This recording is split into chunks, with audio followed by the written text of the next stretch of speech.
Hello and welcome to the Growing Green podcast. Your host, Jeremiah Jennings, is the owner of Growing Green Landscapes in Birmingham, Alabama, and has a passion for growing the entrepreneurship community for those who are young in business. Being a business owner isn't easy, especially in the early years, and that's why in this show we dive into a wide range of topics covering all the challenges small business owners deal with. Even if your company is generating $1 million or more, the stories from our great guest and Jeremiah's own firsthand experiences will propel your business forward. And now, here's your host, Jeremiah Jennings. What's going on, everybody? Thank you so much for tuning in to another episode today here on the Growing Green podcast. This is your host, Jeremiah Jennings, and I am super excited to come to you today with another fresh new episode for your Friday. Hope y'all are doing well. Hope you had a fantastic week. Man, we're here, guys. We're here. I know you're getting tired of hearing it, but spring rush is here. If you're here in the South, then, man, we're right up on it.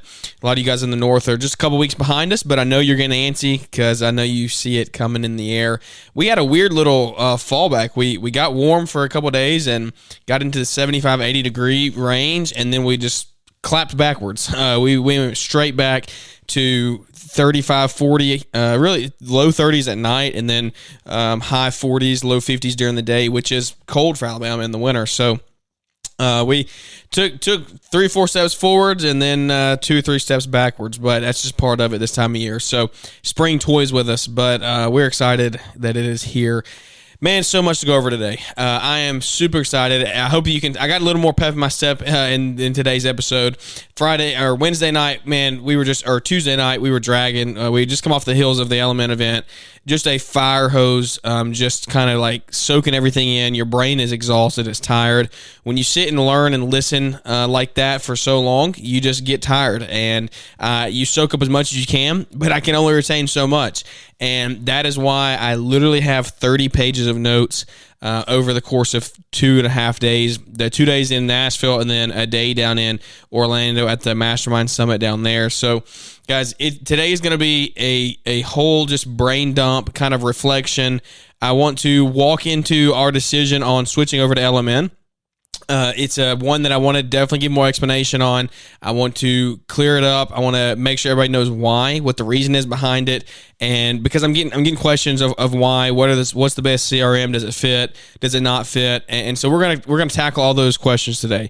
So if you are interested in that, if that holds your attention at all, this is the episode for you. But not only LMN stuff. It's definitely not gonna be a pitch fest for LMN. It's gonna be our decision why and the actual reasons behind it. But then we're also going to go through some of these notes, and I'm just going to kind of brain dump. I literally, no joke, guys, 30 pages of just like what I would write 2 or 3 lines, skip a line, 2 or 3 lines, skip a line. And I have 30 pages of that. And so we're probably just going to walk through some of these, hit on them. They're things that I think are so crucial heading into Spring Rush, building a team, building people, building happiness, building systems, processes, all those things that go into running a business. Yes, this is a lot of what this is. And so I'm pumped up. I got my voice back. We were coming off a little bug, like I said, some weird pink eye stuff, and it was just weird. You get that many kids together for that long in a house together, and it just, stuff's bound to happen. So I'm feeling much better. My voice is back. The nasalness is hopefully gone. It's not as bad, and I'm pumped up, ready to go, and I'm ready to start your Friday off strong if you're listening live. So let's hop into it. Let's answer the number one question. The number one question is, why LMN? Why did you switch to LMN? What is the reason behind it? Let's do it. So we have ran Yardbook for 3 years, I believe, 3 or 4 years in our landscape company. We've completed 5 full years in business. We're in year 6 now, and the first 1 or 2 years, I don't think we had anything. I think we've had Yardbook for 3 or 4. I don't know. Don't quote me on it, but I think we've had them 3 full years. And Yardbook has served us so well. Like it's such a great resource for someone who's starting out in business, trying to get your customers into an online platform, trying to schedule, trying to route, and honestly just like send out professional looking estimates, things like that. Like Yardbook is such a good option. Like, it's such a good option, and I'm not even going to throw a but in there. There is no but. It's an amazing option. And so we used that. We rocked it for 3 years, and I'm honestly still using it at the moment because we're in the onboard process with LMN. So I haven't totally walked away from Yardbook. We'll do our February invoicing inside of Yardbook, and then we'll start our invoicing in LMN in March, the end of March. But it's been such a great resource. It's helped me take my company from literally a pen and paper and a notebook to having things online, having card on files, having professional estimates sent out, communication with clients, being able to send mass emails, mass texts, updates, things like that. Like, it is a resource that we took and used and implemented to really help shape and grow our company in its early stages of being in business.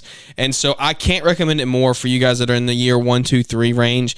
You're still figuring out how you're going to do it. Are you going to work solo? Are you going to add a guy or two? You're trying to grow that revenue. Guys, it is such a good option. We use the paid version, the $30 a month version.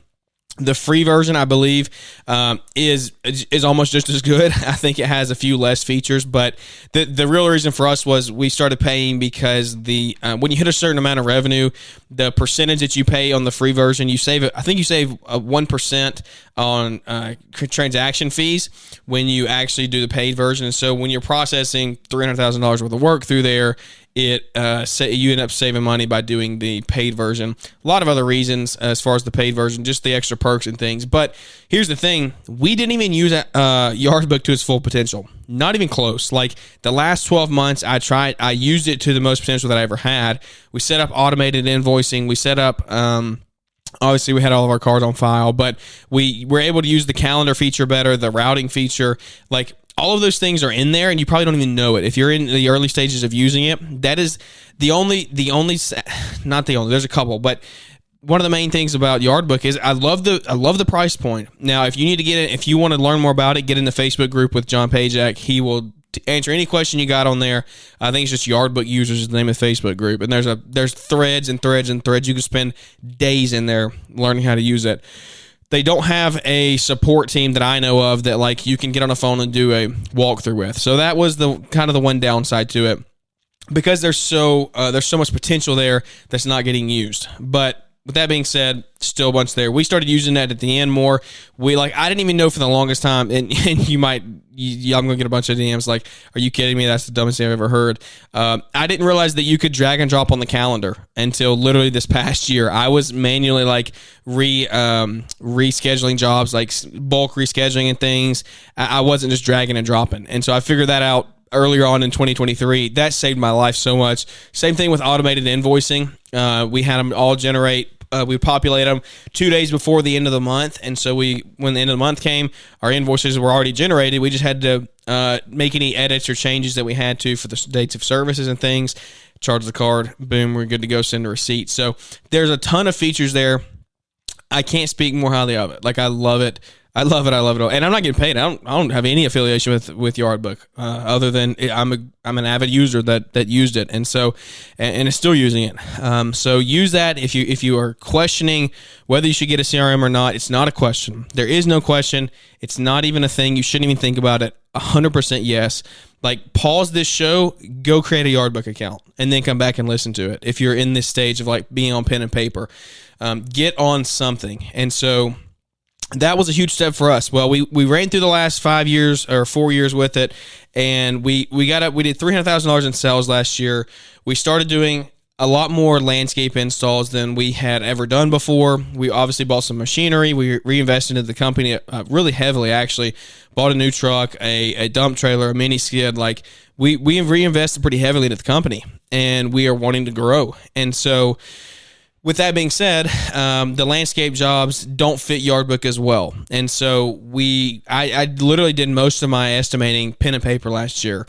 And so I mentioned on Wednesday's show, we had a stint with Synced Up back in the spring. I saw the potential for having job costing templates, estimates, things like that for landscape jobs. It was amazing. And then I ended up just didn't use it to its full potential, and so we got too far into the spring rush, and I got behind it, and it was my own fault, my own doing, not getting ahead of that earlier, and so ended up not doing that. The rest of the year, pretty much, we did all of our, like, I bid a $30,000 and won a $30,000 landscape install off of pen and paper, in Yardbook. And so it's definitely doable. Like, that's what I'm saying. Yardbook can take you to great heights. Now, is that recommended? No, I don't think so. I'm not going to say and recommend it, because we probably did 100 to 120,000 in landscaping last year. And I probably left a solid 15 to 30 grand on the table, just because I didn't know I didn't know my true price points. I didn't know what I was really supposed to be charging. And I would just forget things. Like, you forget things when you don't have templates in front of you. You don't have material items and lists just like sitting there, like staring you in the face when you go to build an estimate. Then you just forget about it. And you can do this stuff inside of Yardbook. That's what I'm saying. Like, you can create material lists and things. Like, it is an advanced software. You just got to figure out how to use it. And I wasn't doing that. And so, no, but it doesn't do job costing. It doesn't do things like that. And so it doesn't do the budgeting aspect. So we did all that last year. We did good. Like, we made money last year. It was a good year. We reinvested pretty heavily into the business. So our profits weren't where I would have liked to seen them last year. We paid a lot in labor. We talked through that on the show all throughout the year. It just wasn't an efficient year. I wasn't very happy with what we did on that side, but we still turned revenue, we still turned profit, and it was a win. And so heading into this year, I was like, we can't do that again. We are already booked. We're already booking landscape jobs really consistently. Had an awesome call with a builder today, and actually, there's a good chance we could end up potentially working on sites with a new developer, doing the whole entrance to their neighborhood, 40 sites inside the neighborhood, and that's all very beginning stages. But like, the fact that we're even there in business is like, whoa, we got to step it up a little bit. One, we got to make sure we're making money. Two, we got to make sure we're charging able to do these estimates efficiently and effectively. Like, there's no way I can say and price this stuff, jobs this size, with a pen and paper. I guess I could, theoretically, but it would take me 30, 45 minutes to an hour each estimate. Like, it would take more than that. It would take 3, 4, 5 hours for estimates of this size. And so that's just not necessary. There's no point in that. And so we went into this year knowing that we're going to grow. Take the whole builder thing out of it. Like, that we are literally in the most preliminary stages with that. I don't even know if it's going to go anywhere. It's just the fact that we're even considered of doing those type of landscape installs is what's cool and inspiring. So take that out of it. Just the normal 8,000 to 10,000 installs that we usually do. Like, those are where we can really make some serious bread and butter money. But if we're not charging what we're supposed to, and we're not hitting hours, we're not tracking time, we're not seeing how much we're actually supposed to be spending out there on the job versus what we do spend out on the job, that's where we get caught with our pants down and we lose money. And so, knowing all that, I said it's time to step it up. It was time to go to a better software. LMN was the best option for us at the moment. I believe it's going to fit our maintenance needs the way that I think it will. I'm working through it all right now, so I'm getting questions. How does the maintenance? How's the scheduling? How is this? How's that? Guys, we're going to share and walk you through everything that we do as I go into this. I plan to be a huge advocate and voice for LMN as far as that goes, trying to help people along the way. Because, look, I'm not a software geek. I'm not a software guru. I'm going to try to figure out the best way that I can, and I'm going to try to speak to you from a lawn and landscape business owner point of view that's trying to use it to actually grow his company. And so they have a great team. They have 175 employees. I think we learned from the mastermind in Nashville, they have 80 service members on staff. Like, that's crazy. You have 80 people that is literally their sole job is dedicated to service and servicing customers. And so the few things that I've had just in this beginning process of getting customers imported, a few little quick chats here and there, like, it's amazing how fast that I get to speak with these people. And so it's been great so far. Customer service has been awesome. When I say I'm going to be a big advocate for it, I'm just going to share my true journey of how it's working for us. And so if we have struggles with it, I'm going to share the struggles, where the struggles are and what we're struggling with, and hopefully get input from people maybe who have it or and are further along down the road than us. Say, oh, you could do this, you could do that, make it a little easier. And so we're definitely going to share that as we go along the way. But this seemed to be the best fit for us at the time. I believe that we're going to be able to just help the most people by using LMN this way. There's too many of you guys that are out there that are doing $250,000, $300,000 in revenue and above, and you're not making the money that you should. I'm preaching to myself here. We did $300,000 in revenue last year. I did not make the money that I should, and a huge percentage of it is just because I didn't truly track time the way I was supposed to. I didn't work off an operating budget, and we didn't estimate the way that we should. There's a difference in knowing your numbers and what you should be charging, and then charging those numbers inside of a software like this, like having them laid out in front of you saying, this is the only way you make money. Like it's a lot easier to say, I need to make $75 an hour when you're on pen and paper. Okay, this yard's going to take me 30 minutes, so it's going to cost $35 or $37, whatever. It's going to cost $37.50, and we'll cut it to 33. I think we can do it a little faster, so we'll cut it to 33. Well, there's no number staring in your face saying you're losing money when you do that. So it's a lot easier to do that and get away with it. When you're estimating inside of a software like LMN, you're putting your budgeted time in there. It's telling you how much it costs you to be on that property at that time. It's telling you if you do not hit this much in revenue in this much time, you won't even break even, much less make a profit. And so when that's staring back at you, you're not going to just, unless you're just crazy and insane, you're not going to fudge the numbers. You're going to make sure that you stick to what your budget tells you. And that's what I'm learning along the way is like, I have to have that stuff looking at me because I'm the guy that like wants to help the customer out, want to get it done. Oh, we can cut here, we can cut there. Where that's not the case. Like it's taken me 5 years to truly get behind like, hey, I'm in business for our business to make money. I want to take care of my customers. I want to serve my customers to the best of my ability. I want to have amazing employees, but at the same time, this is our livelihood. And guys, this is your livelihood. You cannot get caught up in trying to do someone a favor every single day because there's nothing wrong with the word profit.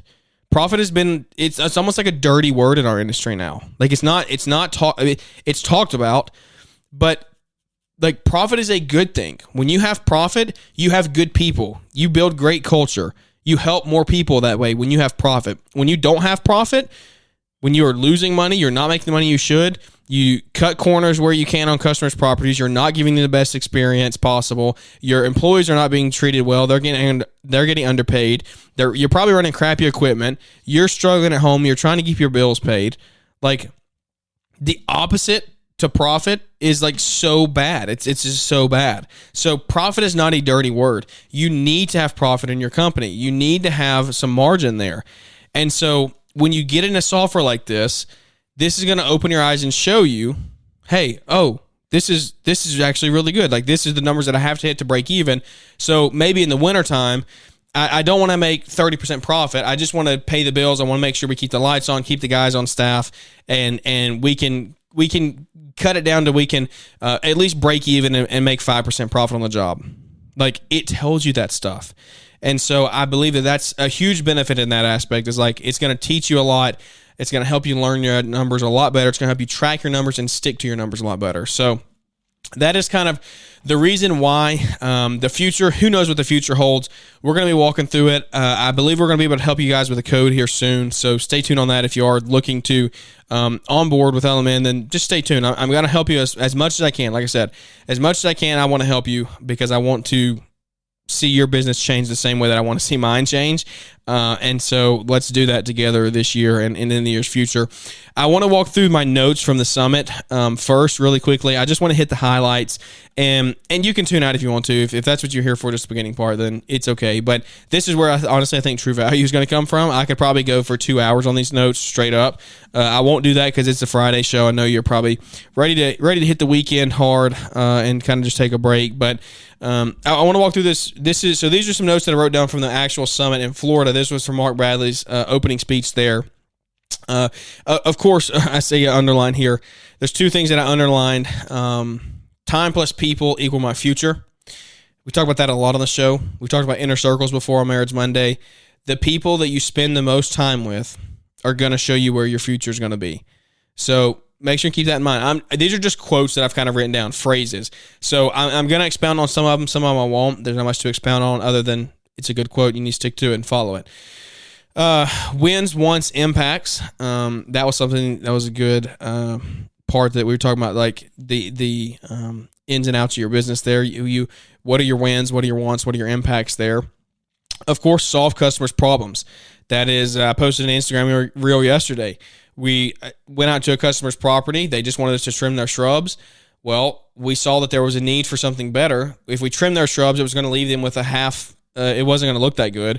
So we said, let's solve your problem once and for all. Let's trim the shrubs, but let's not only trim the shrubs, let's remove the ones that need to get out. We added value, and let's add a new landscape in the back to actually make it presentable when people drive up to your home. And so we're solving customers' problems there.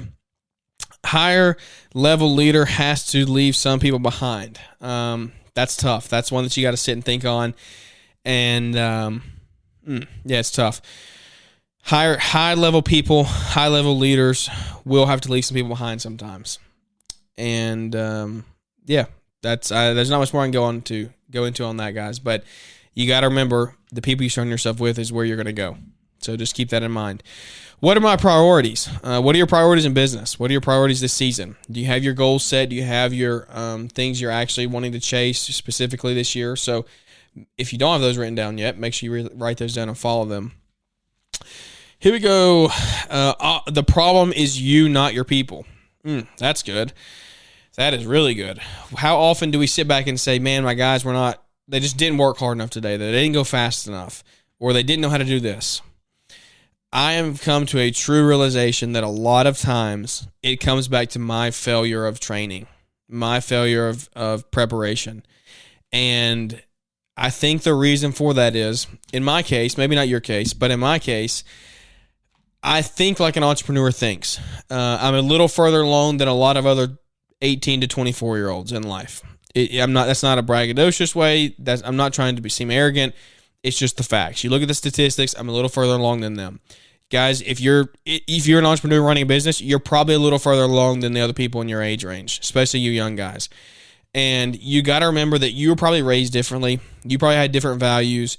And the people that you're hiring for you don't think the way that you think. They don't think the way that we think about solving problems. Like, guys, the reason I own a business and run a business is because I solve problems. Like, that's what we do. That's what a business does. We solve problems. And you're extremely good at it most of the time. It's natural. It comes natural to me to solve a problem. If I see a problem, I got to figure out how to fix it. Like, whether I'm involved in it or not, I want to fix the problem. And that comes natural to me. And so a lot of times your employees don't think that way. And when you're talking about sending your guys out on your own, and if something breaks, if the tracks come off the machine, or a tire goes flat, or a blade breaks off or gets bent, or what, like, think of all the incidentals that can happen. A battery's dead. Like, we are made to figure those things out. Like, that is how I'm ingrained. I'm ingrained to problem solve. And if I don't know how to fix it, I'm going to figure out a way to have it fixed. If I can't fix the truck, I'm going to figure out, okay, we need to get a tow truck here to get it to a shop to get it fixed. I'm not just going to sit there and twiddle my thumbs. And a lot of times you have to remember, guys, your employees don't think that way, especially your younger guys who are coming up out of college. Or coming up out of high school. They just weren't made to think that way. They weren't raised that way. And so that's not to say they can't think that way, but what it's to say is that you have to train them. You have to add value to them. And you can't expect the unexpected. Like, they don't expect that. They don't think that way. And I'm not trying to just preach on it. I'm not trying to harp on it, but it's just like, you can't expect more from them than what you're willing to put into them and teach them and train them. And so if you're struggling with people problems, employee problems, things like that, then just remember, the problem is probably you more so than it is your people. Hire people that will push or pull you, not you to them. Hire people that are trying to make you go in bigger directions, trying to figure out things. Not that you're having to pull them along and like, hey, keep up. Again, that's not to say you don't train people. But hire people, your key leaders, your high performers, that are pushing you and pulling you to hire newer places. LMN is a system, not a software. We're going to talk more on that, but that's 100% true. Like, this is going to be an operating system of our business once we get into this thing. Like, it will be a part of our business. It will be how our business flows. We talk flow charts and KPIs and all the things that go into running a business. Like, all of those things that you just like, they're systems. They're part of your business. You have to follow those to actually grow and be profitable. This is one of them. A bookkeeper, a CRM, like all that stuff. This is it. The Element is a system. It's not just a software. It is a system that goes into your business, and it's made to help grow from the inside. This is good. This is good for Mark. And, we made the joke. With me and Caleb, top line of the moon, 2024, top line of the moon, hashtag top line of the moon. Well, we made that joke and then went to Orlando. One of the first things Mark gets out of his mouth, which is true, is never mention top line without finishing the sentence with what your net profit is. And so that's something that will really hit home to you. Like, you can say you do $500,000 in sales. How quick are you to tell your net profit? And that's when you're going to hear and really know what kind of business you have. And other people as well. How quickly would they tell you how much they netted at the end of the year? Did you replace the revenue without the profit? That's good. Did you grow revenue without keeping on the profit there? Goals without actions are dreams. That's big. Goals without actions are dreams. So you can set a goal, you can create a vision, but if you never take action, you're just going to keep on dreaming about it at night. It's just going to be something on the board. You're never going to actually achieve it. And so if you're setting goals this year, you want to buy a mini skid, you want to buy a truck, you want to buy land, like put steps in place, processes in place to help you get there and achieve those. Goals without actions are just a dream. Where we spend our time dictates our future. That's really good.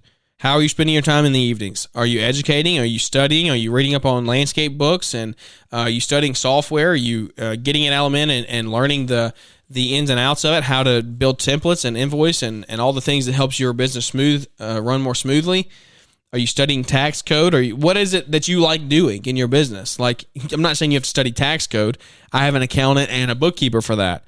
So what I'm going to spend my time doing is reading and listening to sales books and building a story brand. That's a really good book I highly recommend you listening to. Mark recommended that. Building a story brand. I'm halfway through it right now. Solid. Very solid. Just go get it downloaded on Audible. It's a great book. That's what I spend my time doing. Let's see. On to the next page. Just running through here. Forgive me. We talked about ChatGPT for a while and the importance of getting on that train, not getting left behind.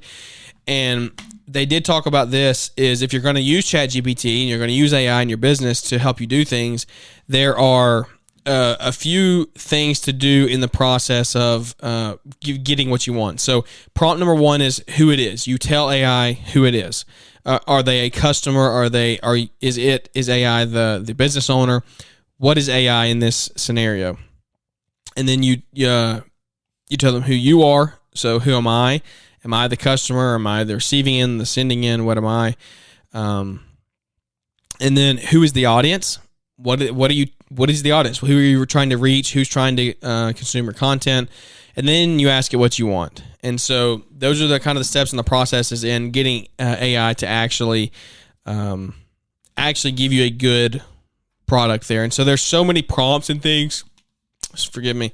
There's so many things that you can actually do with AI. I'm not smart enough to sit here and try to go into them. But look up, if you're not using AI, look it up. Use those things, put those into place, and actually use it in your business as far as writing. You can write job descriptions, customer proposals, marketing material, marketing plans. All that stuff goes in there. Let me see here. Over to the next one. Set clear goals and deliverables. Absolutely, that's huge. Check in. Weekly or bi-weekly meetings. So talking about the importance of meetings and meeting with your team. And that was it. That was what I had written down from the summit. Nothing too crazy there. But that was just really from a couple hours down there. So, on to LMN Nashville. Guys, godly, I might just do an extra show. LMN Nashville, let me count out here. 1, 2, 3, 4, 5, 6, 7, 8, 9, 10, 11, 12, 13, 14, 15, 16, 17, 18, 19. 19 pages from 2 days. I can't get all through all these in today's show. We might put a bonus episode in here on Saturday, literally just reading through these quotes and things. If you want a bonus show with these quotes from LMN Nashville, you're going to have to let me know you want it. That's how we're going to put it out for Saturday or next week. Shoot me a DM and let me know, or leave me a review. If you leave a review on the show, that would mean the world, and that would help us put out better content. And we might get into some of these notes from Nashville. You like that pause there, that dramatic pause? There was a dude that spoke at the summit in Orlando, had the most dramatic pauses I've ever heard in a speech before. It was so many dramatic. I was like, come on, where's the punchline there? Never really got there either. It was just the dramatic pauses. So that's going to wrap this one up, guys. I think we're here. I don't want to linger on any longer, drag your day out. I hope this wasn't an LMN pitch fest. I don't think it was. This is literally just me telling you like what we're working through, what we're doing. Let me know if you want to hear these notes from Nashville. 20 pages of notes, and they're just a bunch of good quotes and things. Really make you think about things in depth.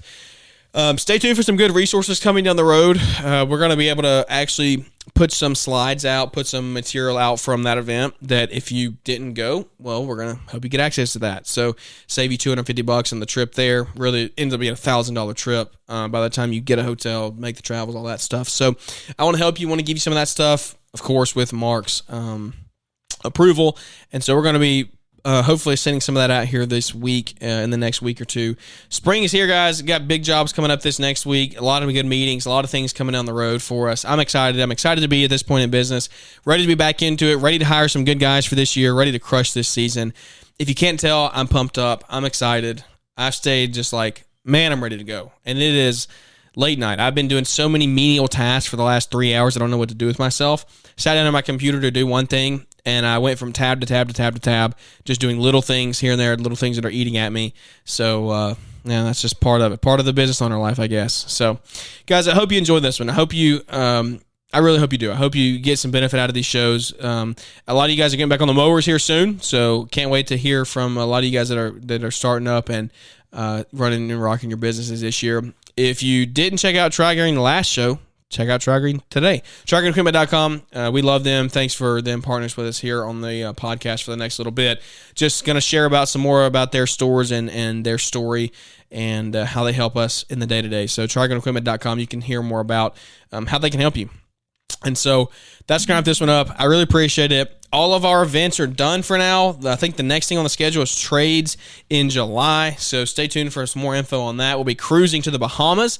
Excited to be there and hang out with a lot of you guys that will be going, hanging out. Getting some time away from the middle of the season, the lull, get some time away from the kids as well, just hanging out, reconnecting, and networking, growing your marriages there. So come back and hang out with us on Marriage Monday coming down the road here in the next couple days. I think, 2 days. We'll be back on Marriage Monday. So I hope you enjoy those shows as well. And if you have any topics or anything you want to discuss, guys, heading into the spring, reach out. Let me know. I'm an open book. I'm here for the community. I'm here to grow. I'm here to give. So shoot me a DM. Let me know you want to hear the notes from Nashville. Leave us a review on the show. Let us know you want to hear them there. Let me know the show doesn't completely suck. We've kind of dried up on reviews here, so I would love to get to 100 here. I wanted to get to 100 last year, and we didn't do it. We're 10 away from 100. We're at 90 right now. Let's make a push. Let's get there. If you really enjoy the show. Takes 5 minutes. That's the best thing you can do to help us grow the show, literally. So it's not giving me money. It's not anything like that. It's literally just sharing and leaving reviews. So hope you guys are doing awesome. Pumped up, ready for the year ahead. Thank you for tuning into the show today. Without any further ado, guys, that's going to wrap this one up. And we look forward to catching up with everybody here on the next one. Thanks for tuning in to the Growing Green podcast. It is an honor to have you listening, and we hope you receive valuable advice to help take your business to the next level. Don't forget to follow the podcast so you'll be notified when our next episode drops.